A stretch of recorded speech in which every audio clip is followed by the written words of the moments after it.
Saudara dengar baik, Tuhan sudah memberikan kepada kita janji-janji yang begitu berharga, kata firman Tuhan. Tapi apakah kita sebagai orang percaya mengalami janji itu? Atau kita ini hidupnya cuma berputar-putar-putar dan tidak pernah mengalami janji Tuhan di dalam hidup kita? Iya. Terima kasih buat kepercayaannya kepada saya, buat Pak Gembala dan seluruh jemaat. Shalom saya ucapkan, bagaimana kabarnya? Luar biasa baik ya. Saudara, kita sedang ada di hari-hari yang tidak mudah. Ya, karena ada begitu banyak prediksi yang tidak menyenangkan. Tapi kita percaya kita mengikuti Tuhan yang pasti, dengan janjinya yang pasti. Ya, dan perjalanan hidup kita ini orang percaya diibaratkan dalam Alkitab seperti perjalanan bangsa Israel. Tadi Pak Wigan berdoa supaya kita semua mencapai garis akhir. Kita semua masih di dalam perjalanan, belum ada satupun yang tiba di tempat yang dijanjikan itu. Tapi kita semua sedang di dalam perjalanan. Ya, dan saya berdoa tidak ada satupun yang gagal dan kita semua mencapai garis akhir. Kita belajar dari kisah bangsa Israel dalam perjalanan mereka menuju ke tanah perjanjian, saudara. Ya, kalau kita melihat di angkatan yang pertama, Tuhan memilih Musa untuk membawa bangsa itu keluar dari perbudakan di Mesir dan masuk kepada tanah perjanjian. Tetapi kita tahu bersama Musa sendiri gagal, tidak bisa masuk ke tanah perjanjian. Demikian juga angkatan yang pertama. Sudah tinggal menyeberang, ya, melihat negeri itu. Lalu ketika dikirim 12 orang pengintai, salah satunya Yosua dan juga Kaleb. Ya, 12 orang pengintai dari 12 suku Israel, dan kita tahu bersama 10 orang membuat hati bangsa itu menjadi tawar karena mereka membawa kabar busuk, kata firman Tuhan.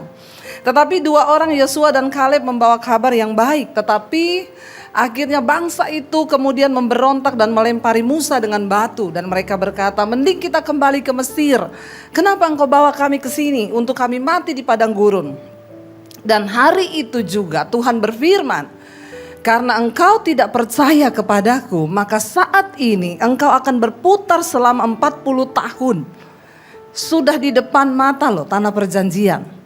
Tapi karena mereka tidak percaya, lalu Tuhan berfirman, engkau akan berputar selama 40 tahun lagi.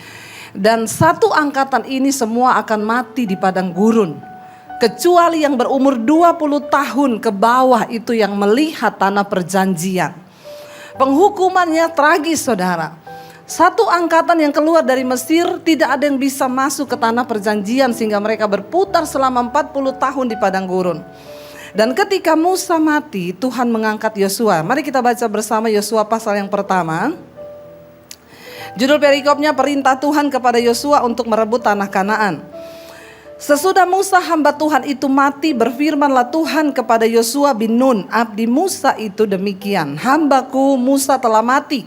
Sebab itu bersiaplah sekarang, seberangilah sungai Yordan ini, engkau dan seluruh bangsa ini menuju negeri yang akan kuberikan kepada mereka, kepada orang Israel itu. Setiap tempat yang akan diinjak oleh telapak kakimu kuberikan kepada kamu, seperti yang telah kujanjikan kepada Musa.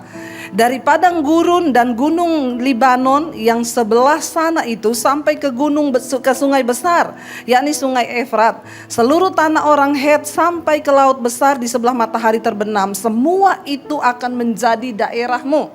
Saudara dengar baik, Tuhan sudah memberikan kepada kita janji-janji yang begitu berharga, kata firman Tuhan. Tapi apakah kita sebagai orang percaya mengalami janji itu?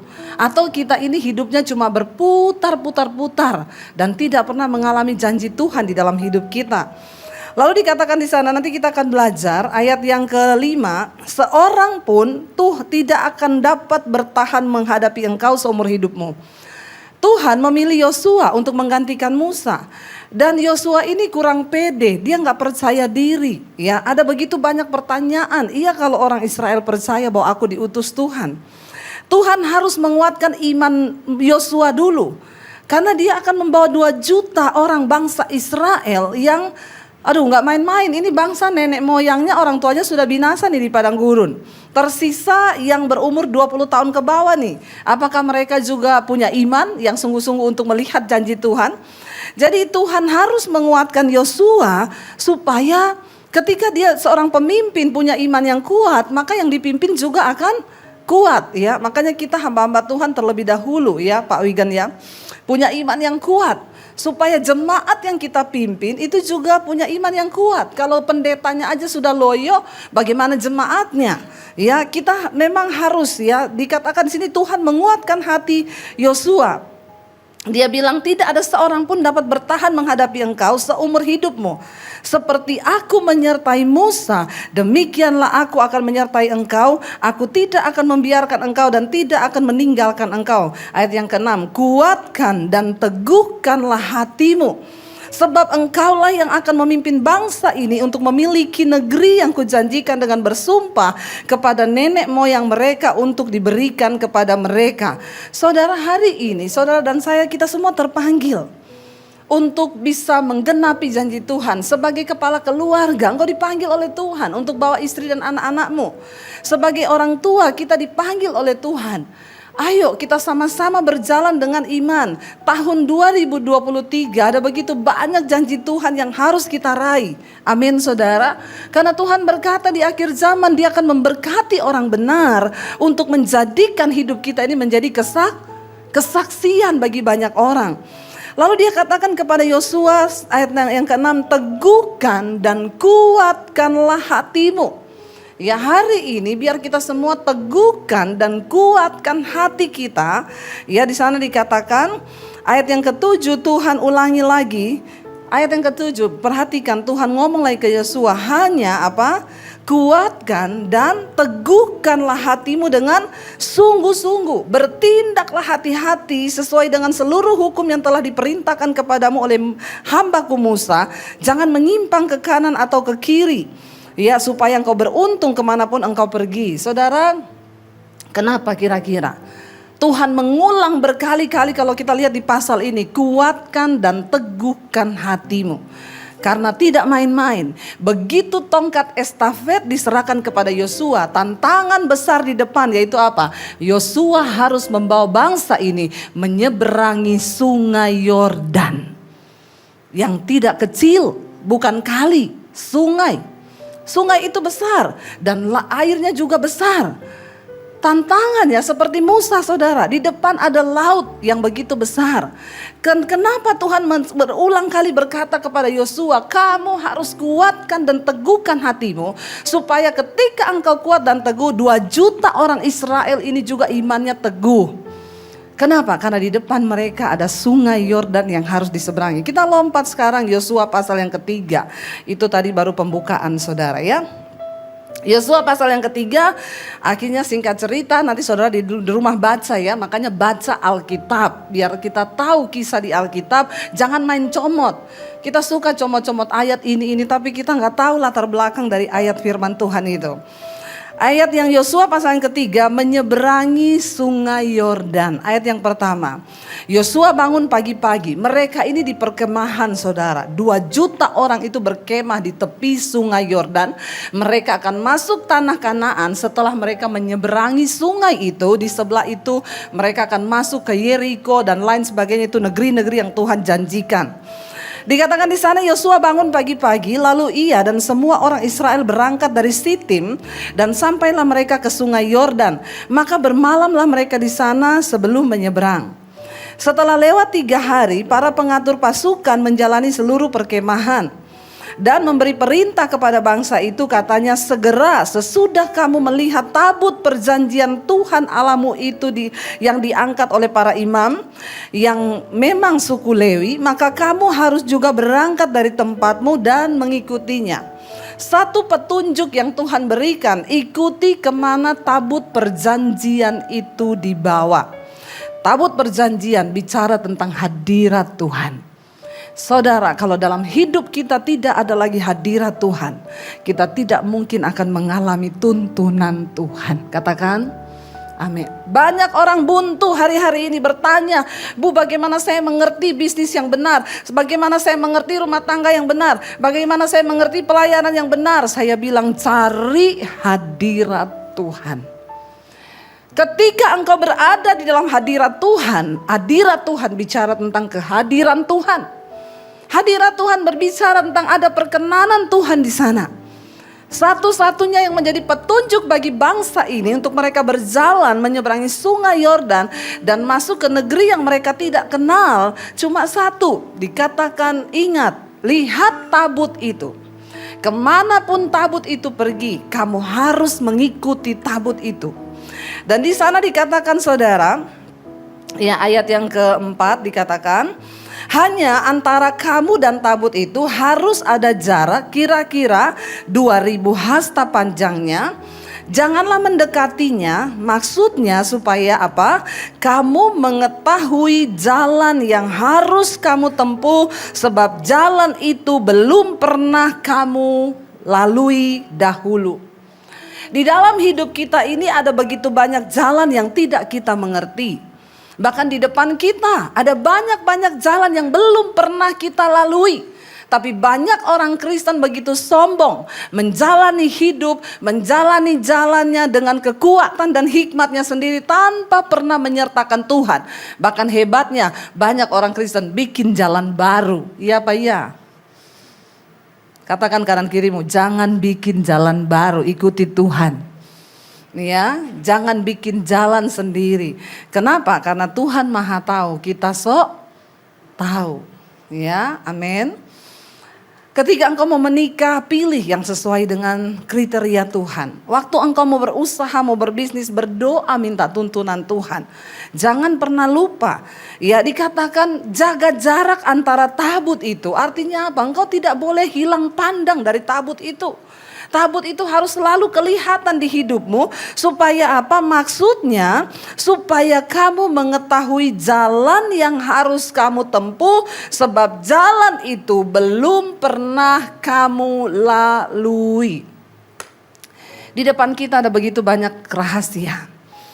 Kita tidak mengerti apa yang akan terjadi di depan. Kita perlu mendekatkan diri dengan Tuhan.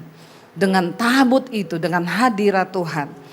Saya kemarin ketemu dengan seorang ibu saudara di Surabaya dan dia bersaksi, ya waktu dia ketemu saya, dia peluk saya, dia menangis bercucuran air mata.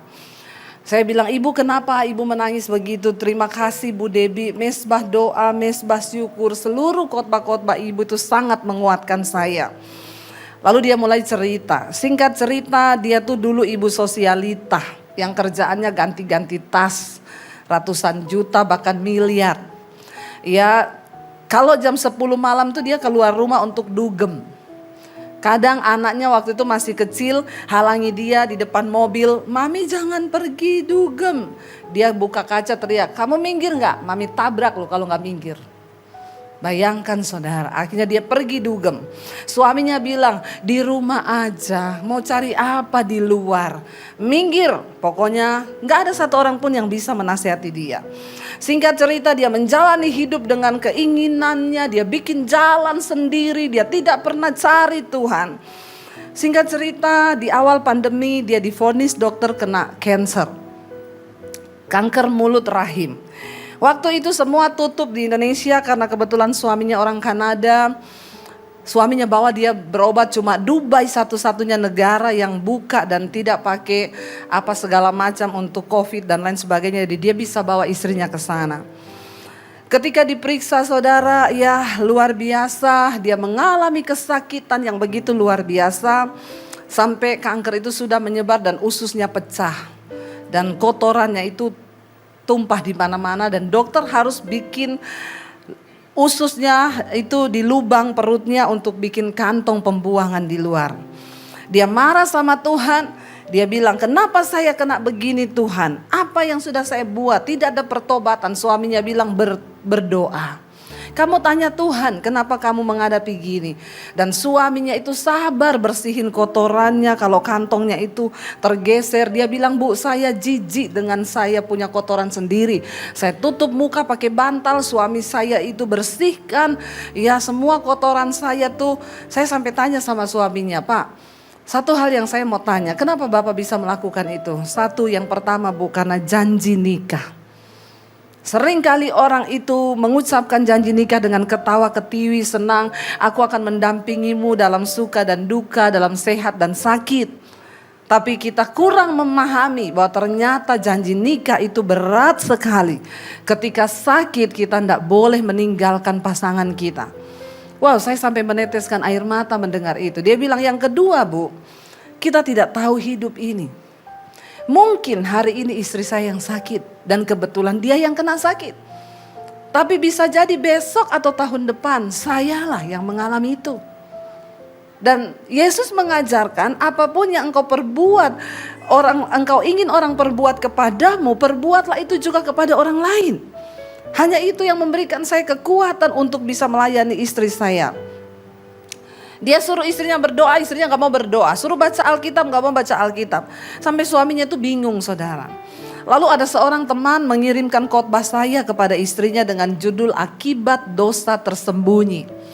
Itu khotbah sekarang di YouTube dinonton sudah jutaan, saudara.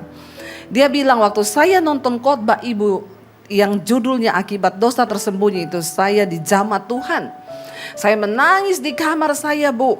Dan saya tahu ini semua saya juga dulu jauh dari Tuhan. Saya tidak pernah mengerti jalan Tuhan. Lalu saya berlutut meminta pengampunan. Dari situ saya belajar bersyukur. Apapun keadaan saya bilang saya terima Tuhan. Kemarin saya ketemu dia. Satu hal yang luar biasa, dia bilang gini, Bu, saya sembuh atau tidak sembuh, saya bersyukur. Saya bersyukur saya kena cancer seperti ini, jiwa saya dikembalikan kepada Tuhan. Jadi kapanpun saya mati, saya siap karena saya sudah bertobat. Saya lebih suka mengalami yang seperti ini, Bu, daripada saya tidak sakit. Dan saya masih dengan kehidupan yang lama seperti itu. Saya tiba-tiba mati, saya pasti masuk neraka. Saya bersyukur. Saudara, ketika orang tidak mengerti jalan Tuhan, ya dia hidup dengan segala kemauannya sendiri. Dan Alkitab berkata, ketika Tuhan mendidik seseorang, memang didikan itu sakit, tetapi mendatangkan sukacita yang kekal sampai selama-lamanya. Ada banyak jalan yang kita gak ketahui di hidup ini. Bahkan kita gak tahu masa depan kita. Kenapa kita gak boleh kehilangan jarak pandang dari tabut itu? Artinya apa, saudara? Jangan jauh-jauh dari hadirat Tuhan. Hadirat Tuhan itu yang dapat menuntun hidupmu, yang dapat memberikan kekuatan bagi engkau. Bahkan ketika engkau merasa tidak ada lagi jalan keluar, ingat satu saat harta, kekayaan, bahkan uang tidak lagi bisa berbicara apa-apa. Ketika orang sudah sakit begitu, saya melihat dokter bilang udah gak bisa apa-apa. Ya tinggal tunggu mujizat. Kemarin saya baptis satu orang kanker stadium akhir. Bu Debbie, saya minta dibaptis, Bu. Ya, saya bersyukur mendengar khotbah-khotbah ibu. Dia bilang, dokter berkata umur saya tinggal 6 bulan. Berarti saya sekarang harus siap-siap mati. Saya bilang sama dia, jangankan kamu yang divonis dokter 6 bulan umurmu. Saya ini yang gak divonis dokter, tiap hari saya siap mati. Amin. Bagaimana dengan Bapak Ibu? Udah siap-siap mati? Halo? Udah siap-siap mati? Kenapa saudara kita harus siap mati? Saya bilang sama ibu itu, ibu divonis dokter tinggal 6 bulan. Banyak yang gak divonis mati, Bu, mendadak. Cuma lagi duduk di sofa mati, Bu. Ya, lagi keluar kamar mandi kepleset mati, Bu. Gak usah tunggu divonis dokter 6 bulan. Ya, saya bilang bersyukur ibu masih divonis dokter 6 bulan. Ada kesempatan untuk bertobat. Tapi banyak orang gak divonis apa-apa. Sehat, semuanya baik, tiba-tiba mati. Syarat untuk mati bukan tunggu kena sakit dulu. Amin apa amin? Ya, syarat untuk mati bukan harus tua dulu. Makanya kalau saya bicara tentang kematian, yang muda-muda jangan melirik sampai rambut putih. Ya, dalam hatimu kayaknya dia duluan nih. Ya, enggak saudara, jangan sombong kalau engkau merasa engkau muda. Karena tidak semua orang mati tua. Kita gak tahu hidup ini ke depan. Kenapa engkau tidak boleh kehilangan jarak pandang dengan tabut itu? Karena hadirat Tuhan akan selalu membuat hidup kita ini berjaga-jaga. Ingat, semua yang kita lakukan di dunia ini akan kita pertanggungan jawab satu saat nanti. Saya bilang sama dia, Bu, itu di Turki, ya 30 lebih orang mati mendadak. Cuma 1 menit digoncang gempa, 1 menit. Manusia nggak bisa buat apa-apa dalam waktu 1 menit kehilangan segala-galanya. Saya kemarin baca berita, ada satu pengusaha kaya. Dalam waktu 1 menit dia kehilangan segalanya. Bahkan sekarang berharap makanan dari sumbangan orang. Apa yang bisa kita lakukan? Ini hidup. Jangan sombong karena kita nggak pernah tahu apa yang akan terjadi bahkan 5 menit ke depan. Ya, sekarang orang pada takut mau datang ke gedung bertingkat. Ya, kemarin saya tuh bikin mesbah doa di Citycon, saudara. Bu, itu lantainya 22 ya, Bu. Kenapa? Aduh, takut ya kalau udah gempa ya. Saya bilang dasar nggak beriman lu. Ya, di kamar mandi lu kepleset juga bisa mati. Ya, nggak usah tunggu kena gempa dulu. Saya ingat waktu saya ke Palu pas habis gempa tsunami, saya pelayanan di Palu, saudara. Tiba-tiba lagi khotbah, gempa. Gedungnya itu sampai goyang begini, saudara. Jemaat udah siap-siap lari. Saya nggak bisa lari karena saya jauh kan dari mimbar. Jadi saya bilang, siapapun yang lari tidak beriman. Ada yang udah mau berdiri begini, saudara, nggak jadi duduk lagi dia.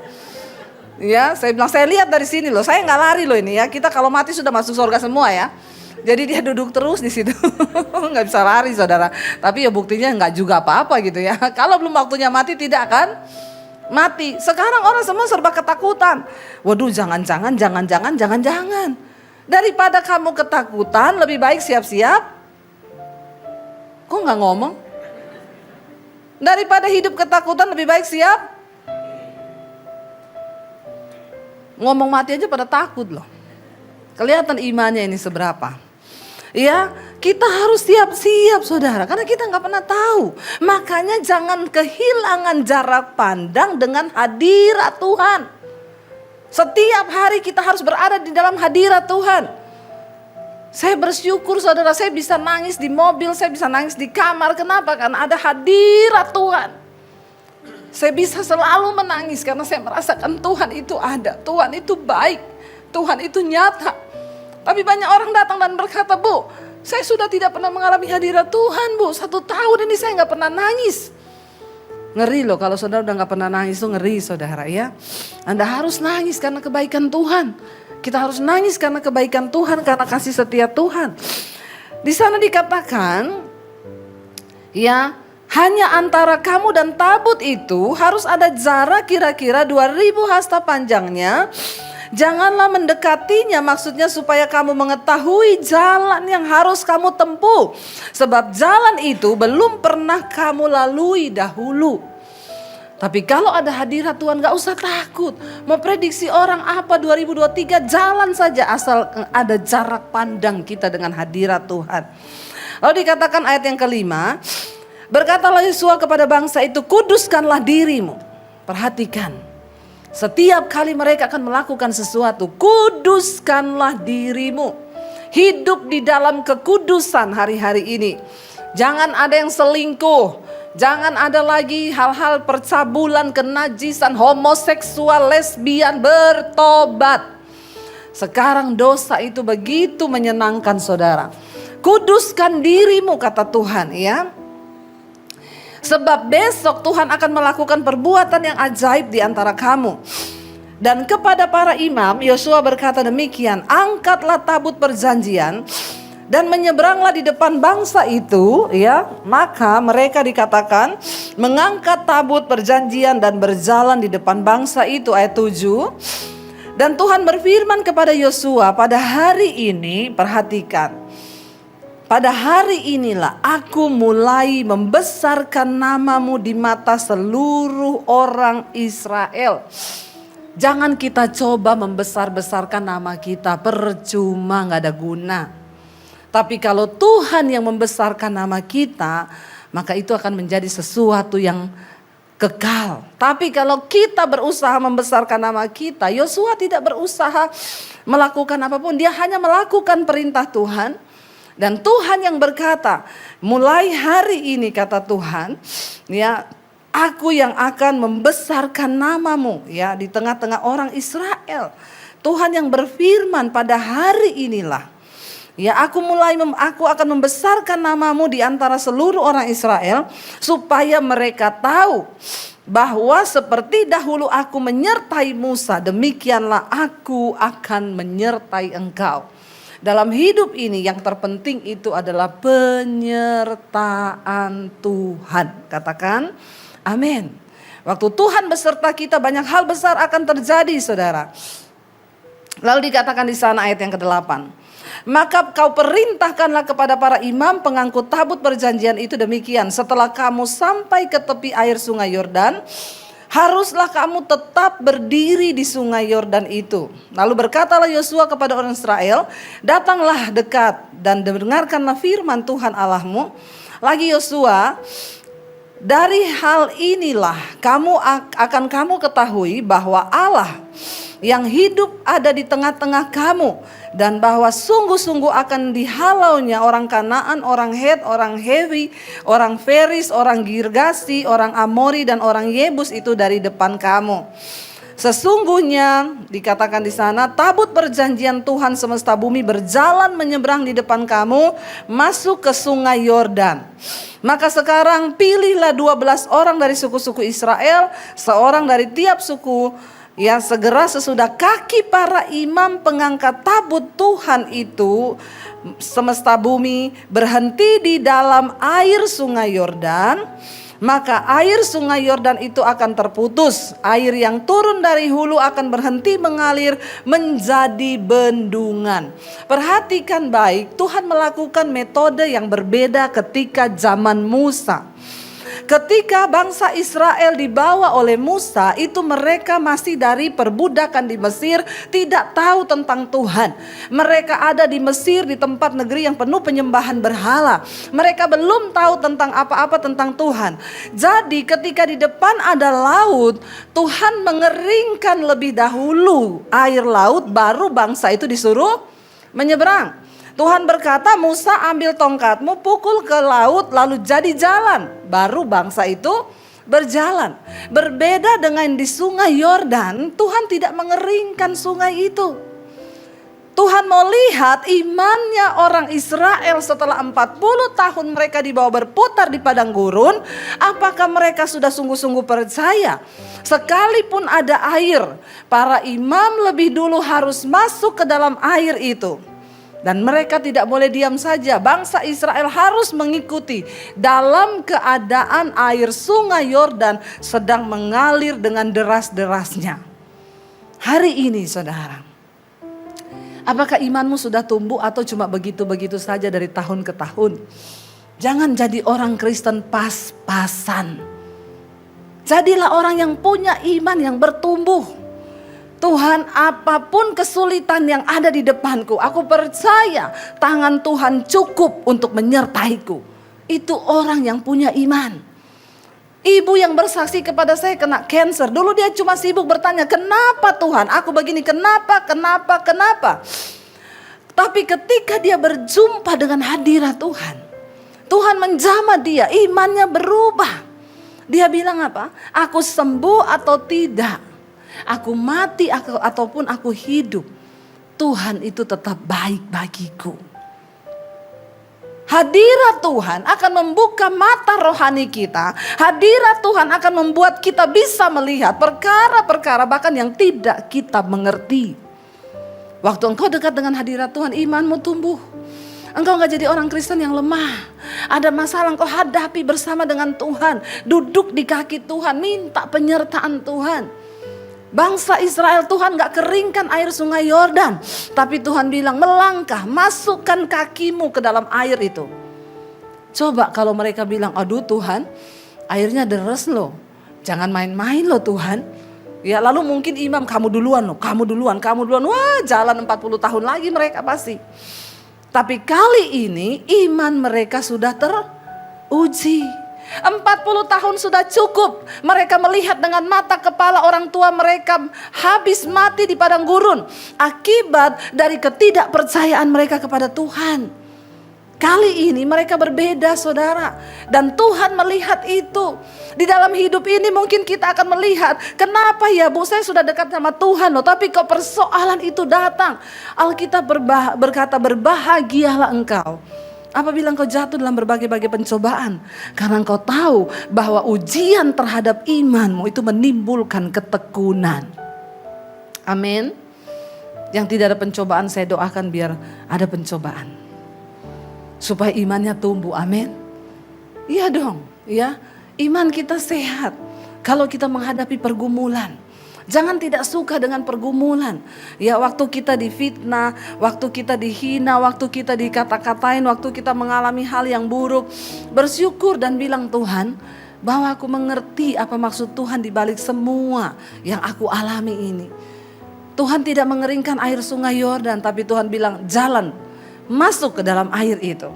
Dan apa yang dilakukan saudara? Dikatakan ayat yang ke 8 tadi. Ya, ayat yang ke-9. Lagi kata Yosua, dari hal ini kamu akan ketahui bahwa Allah hidup. Allah yang hidup itu ada di tengah-tengah kamu. Bagaimana saudara kita bisa yakin bahwa Tuhan itu ada di tengah-tengah kita? Waktu kita punya persoalan dan Tuhan turut bekerja untuk menyelesaikannya. Ya, ibu itu berkata begini, Bu, waktu saya sakit itu ketika dibolong usus saya, perut saya dibikin kantong. Setiap hari saya bersungut. Dan itu rasanya semakin sakit, Bu. Sampai dia bilang sama suaminya, saya minta dokter untuk suntik mati aku. Atau kamu yang suntik aku mati. Dia bilang, saya gak mau, nanti kamu masuk surga, saya masuk neraka, kita gak ketemu. Kata suaminya. Karena sudah tidak kuat dengan penderitaan. Tapi ketika dia berjumpa dengan hadirat Tuhan, dia berdoa, Tuhan, aku tidak mau ada sungut-sungut keluar dari mulutku. Aku mau bersyukur kepada Tuhan. Lalu dia bilang begini, Bu, tahu nggak? Saya masih kesakitan loh, Bu. Saya masih sakit dan belum sembuh. Tapi ada damai sejahtera itu di hidup, di hati saya. Saya bilang, itu Tuhan. Apa kunci, apa ciri, apa sinyal bahwa Tuhan itu masih ada dalam hidup kita? Waktu engkau hidup dalam damai sejahtera. Suami istri hidup damai sejahtera. Anak-anak hidup dalam damai sejahtera. Itu tanda Tuhan ada di dalam hidup kita. Lalu akhirnya saudara Yosua berkata, kamu akan tahu bahwa Tuhan Allah yang hidup itu ada di tengah-tengah bangsa Israel. Lalu ayat yang ke-11, sesungguhnya tabut perjanjian Tuhan semesta bumi berjalan menyeberang di depan kamu masuk ke sungai Yordan. Maka sekarang pilihlah 12, lalu dipilih saudara ya ayat 14. Ketika bangsa itu berangkat dari tempat perkemahan mereka untuk menyeberangi sungai Yordan, para imam pengangkat tabut perjanjian itu berjalan di depan bangsa itu. Segera sesudah para pengangkat tabut itu ya masuk ke sungai Yordan, para imam, memang imam ini harus lebih dulu ya diuji. Jadi imam ini punya iman apa enggak? Jangan ngomong imam tapi enggak punya iman.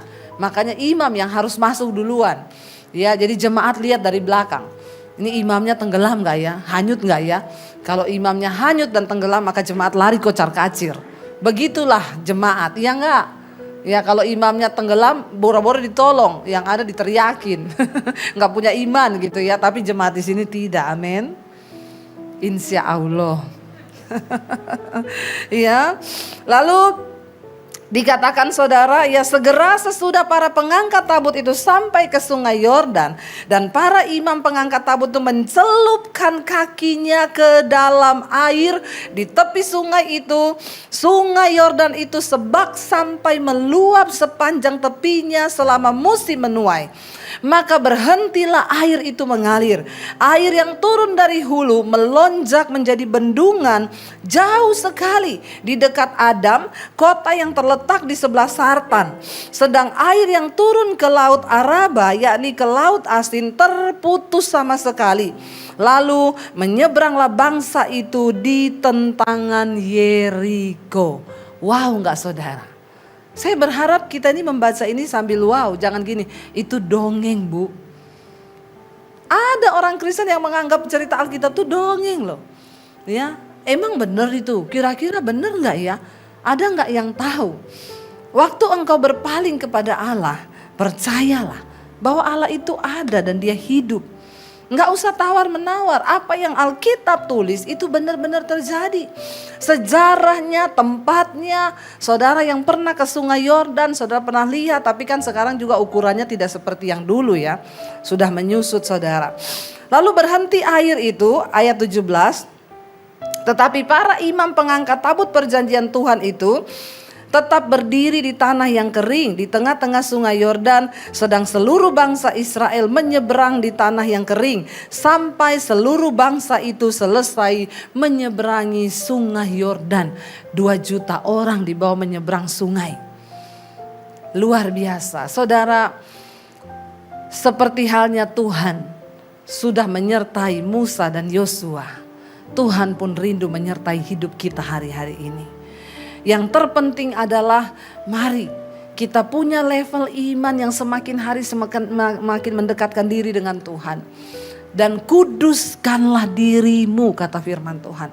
Jangan ada kepahitan, jangan ada amarah, jangan ada kebencian, jangan ada kenajisan, percabulan. Ya, saudara yang hidup masih duniawi, yang suka dugem, ya, yang suka cari penghiburan di luar, bertobat. Hari-hari ini pastikan jarak pandangmu dengan hadirat Tuhan itu tidak terhalang. Artinya apa? Setiap hari kita berada di dalam hadirat Tuhan. Itulah yang akan menjadi kekuatan kita, dan itulah yang akan membawa kita masuk ke tanah perjanjian yang Tuhan sediakan. Tuhan mau sebelum kita mati, kita ini menjadi tokoh iman. Minimal bagi anak, istri, bagi suami kita, bagi keluarga kita. Supaya ketika orang melihat hidupmu, mereka berkata, wow, dia itu disertai Tuhan. Katakan, amin. Ayo kita miliki janji-janji Tuhan. Dan kepada kita lah Tuhan memberikan semua janji itu. Saya berdoa setiap kita hari-hari ini tidak ada lagi yang takut, khawatir. Berserah kepada Tuhan. Banyak prediksi-prediksi tentang bencana, tsunami yang akan melanda bahkan sampai Jakarta dan lain sebagainya. Yang paling penting adalah siap mati. Bilang amin. Mau lari kemana? Ya, ada yang sudah ngomong, Bu, mau pemilu 2024 Bu, kayaknya mau kacau gak ya Bu? Kita perlu gak beli rumah di Bali? Saya bilang persiapkan rumah di sorga. Mau lari kemana? Hadirat Tuhan adalah tempat teraman. Kalau Tuhan izinkan semua terjadi, kita jarak pandang dengan hadirat Tuhan tetap ada. Percaya perlindungan Tuhan sempurna atas hidup kita. Tidak perlu takut. Kita jalani semuanya dengan hati yang bersyukur. Ya, sambil siapkan diri, saudara. Ya, mungkin ini adalah hari-hari yang terakhir. Mari kita persiapkan diri. Dan jangan pernah terus berkaryalah. Bekerjalah dengan sekuat tenaga. Supaya hidup kita bisa menjadi berkat bagi banyak orang. Saya mau bersaksi ketika saya disuruh dapat visi Tuhan untuk bangun sekolah misi di Bandungan. Puji Tuhan, bulan lalu kami sudah peletakan batu pertama dan sekarang sudah mulai berjalan pembangunannya. Saya waktu itu bertanya, Tuhan bagaimana saya bisa membangun sebuah sekolah untuk orang-orang yang akan dari desa, sekolah gratis di situ. Saya tidak tahu dan saya tidak tahu, tapi Tuhan tuh cuma ngomong, aku cuma cari orang yang beriman. Aku gak cari orang yang punya uang, tapi orang yang punya iman untuk melakukan proyek-proyekku yang besar di bumi. Saya melangkah, saudara. Kami cari tanah dan akhirnya dapat ya 4.500. Itu juga diberi sama jemaat Mesbah Doa yang ada di Semarang. Waktu pembangunan saya bilang, Tuhan, saya percaya Tuhan akan mencukupkan. Saudara, tiba-tiba ada yang telepon, Bu, ya saya nanti sumbang ya dari pabrik kasur. Semua kasurnya dari saya ya Bu. Ya, distributor Panasonic, Bu, semua lampu, semua yang atributnya Panasonic itu dari saya ya Bu. Ya, tiba-tiba tukang taman telepon, Bu, nanti saya yang bikin tamannya, saya akan ajari orang anak-anak sekolah Alkitab itu untuk mereka bertanam supaya mereka nggak miskin, mereka bisa makan. Siap. Saya ditelepon lagi, Bu, apa yang Ibu butuhkan Bu untuk pembangunan sekolah misi? Banyak.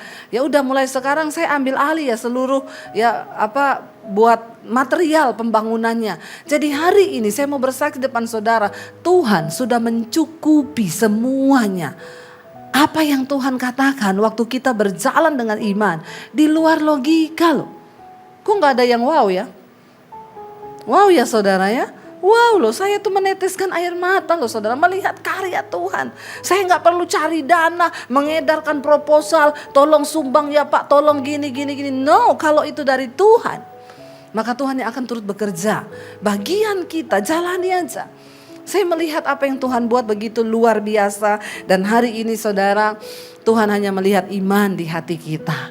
Waktu engkau punya iman, ya bangsa Israel metodenya berbeda. Tuhan tidak mengeringkan lagi seperti laut ketika Musa, tapi ada air yang deras, Tuhan suruh melangkah. Masukkan kakimu dalam air itu. Mungkin hari ini, saya minta para imam musik maju ke depan. Mungkin hari ini, engkau sedang berada dan mencoba melangkah masuk ke air untuk bisa melihat janji Tuhan. Mungkin air yang begitu deras dan engkau berkata, Tuhan masalahku ini rasanya gak ada jalan keluar.